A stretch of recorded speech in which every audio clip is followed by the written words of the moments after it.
1 जनवरी 2024 से 1 जून 2025 तक मध्य प्रदेश में 10,840 महिलाओं बच्चियों पर दुष्कर्म के मामले दर्ज हुए हैं और 21,175 महिलाएं लापता हैं। नेशनल क्राइम रिकॉर्ड ब्यूरो ने ही अपनी रिपोर्ट में बार बार बताया कि महिलाओं बच्चियों पर बढ़ रहे अपराध के लिए शराब नशा बड़े पैमाने पर जिम्मेदार है। इसके बावजूद हम देख रहे हैं कि मध्य प्रदेश सरकार के द्वारा शराब को लगातार बढ़ावा दिया जा रहा है। हाल ही में शराब को ऑनलाइन घरों पर ही पहुंचाने की व्यवस्था भी कर दी गई है। मुआवजा दिया जाएगा और इससे ज्यादा नुकसान होने पर 4 लाख का मुआवजा भी सरकार देगी। घरेलू हिंसा में मध्य प्रदेश में औसतन 15% की दर से वृद्धि हो रही है। हजारों लाखों घर शराब से तबाह हो रहे हैं। प्रतिवर्ष शराब नशे से मौतें हो रही हैं। इसमें अन्य प्रकार के नशे भी बहुत तेजी से बढ़ रहे हैं। आज शहरों के अलावा गाँव-गाँव तक पहुंच गए हैं। इसी वर्ष जब कैबिनेट मिनिस्टर कैलाश विजयवर्गीय इंदौर की बस्ती में पहुंचे तब उन्हें महिलाओं के जबरदस्त विरोध का सामना करना पड़ा। महिलाओं ने बताया कि उनके बच्चे ड्रग्स से नशे से बर्बाद हो रहे हैं। इनको रोकने के लिए पुलिस प्रशासन के द्वारा जिस तरीके से कार्रवाई होनी चाहिए नहीं हो रही है। अश्लीलता पॉर्न फिल्मों के मोबाइल के माध्यम से घर घर और हर हाथ तक पहुंचने के कारण हालात भयावह हो चुके हैं। समाज में इन हालतों में हर कोई अपनी घर की बच्चियों महिलाओं की सुरक्षा को लेकर चिंतित है। उसके बावजूद भी मध्य प्रदेश सरकार के द्वारा हाल ही में रात्रिपाली में महिलाओं की ड्यूटी लगाने के लिए भी कानून बना लिया है, जो महिलाओं के शोषण के लिए और आसान रास्ता बनता है।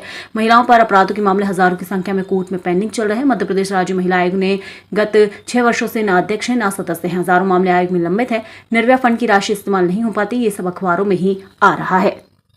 तो आज क्या कार्यक्रम था? जी, मैं रचना अग्रवाल ऑल इंडिया महिला सांस्कृतिक संगठन की मध्य प्रदेश राज्य सचिव हूँ।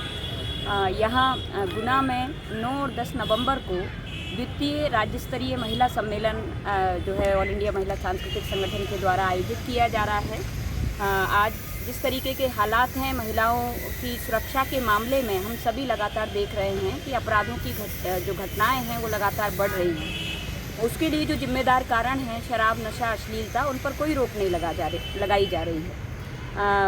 स्वयं हमारे जो मुख्यमंत्री हैं मध्य प्रदेश के मोहन यादव जी के द्वारा बताया गया विधानसभा में कि पिछले 1.5 वर्ष में 1 जनवरी 2024 से 1 जून 2025 तक 1.5 वर्ष में 21,000 से ज़्यादा मामले मानव तस्करी के, जिसमें महिलाएं लापता हैं, और जो 10,840 मामले दुष्कर्म के महिलाओं पर बच्चियों पर हुए हैं। तो ये कितनी बड़ी तादाद में ये अपराध घटित हो रहे हैं। और नेशनल क्राइम रिकॉर्ड ब्यूरो बार बार बता रहा है कि ये जो घटनाएं हो रही हैं इसमें से 70% घटनाओं के लिए जिम्मेदार है शराब और नशा।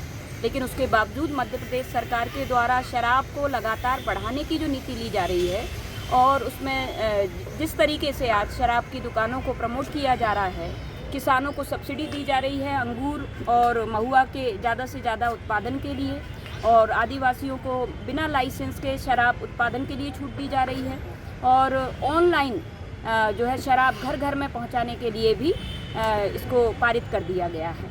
तो ये जो स्थिति है, इससे शराब दिन दूनी रात चौगुनी बढ़ रही है, नशा बढ़ रहा है, ड्रग्स स्मैक भी इसमें और ज़्यादा योगदान दे रही है।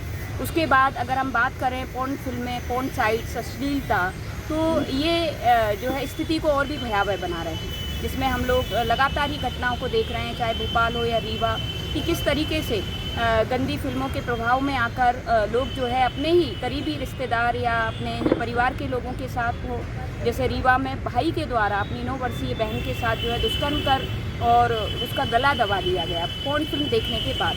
तो ये जो हालात हैं, ये घटनाएँ सैकड़ों की संख्या में हैं जो लगातार अखबारों में प्रकाशित हो रही हैं। इसमें सरकार को जो रोकने के लिए कदम उठाने थे, उसके स्थान पर हम क्या देख रहे हैं कि जो कोर्ट के अंदर हजारों मामले महिलाओं पर दुष्कर्म के अपराध के लंबित हैं। इसी तरीके से राज्य महिला आयोग में पिछले 6 वर्ष से कोई भर्ती नहीं हुई है।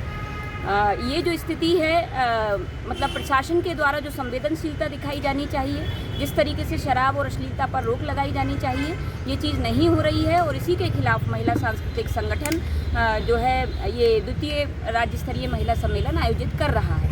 स्मार्ट मीटर और 94,000 स्कूलों को बंद करने की जो नीति है वो महिलाओं को महंगाई में तो धकेल ही रहा है, जो उनकी आर्थिक स्थिति को और कमज़ोर बना रहा है। इसके साथ साथ जिस तरीके से लोकतांत्रिक मूल्यों की शिक्षा हर परिवार में हर व्यक्ति को दी जानी चाहिए, उसको भी एक तरीके से ये पीछे धकेल रहा है और आज हमारे समाज को रूढ़िवाद और अंधविश्वास में धकेल रहा है। तो हमारी मांगें इन्हीं से संबंधित हैं और इसी को लेकर ये सम्मेलन किया जा रहा है 9 और 10 नवंबर को गुना में।